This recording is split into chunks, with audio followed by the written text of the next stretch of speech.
Autre nouveauté de 2021, l'étiquette d'émissions de gaz à effet de serre va venir influencer l'étiquette des consommations. C'est encore le cas actuellement, hein. Je ne sais pas si vous l'avez déjà remarqué, mais c'est-à-dire que si l'étiquette de droite est plus basse que l'étiquette de gauche, alors l'étiquette de gauche va venir s'aligner à l'étiquette de droite. Pour imager tout ça, je vous ai évidemment mis une petite image.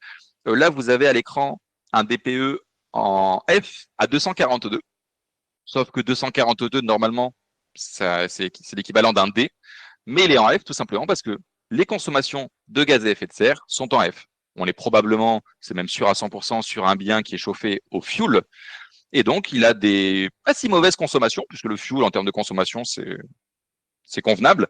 Par contre, il pollue énormément, donc il va être pénalisé au niveau de sa consommation. Et malheureusement, cette pénalité va être comptabilisée pour l'audit, hein. Alors certes, il a les consommations d'un D, mais il est bel et bien en F. Si c'est une maison individuelle, il aura besoin de faire un audit. Pourquoi ils ont fait ça?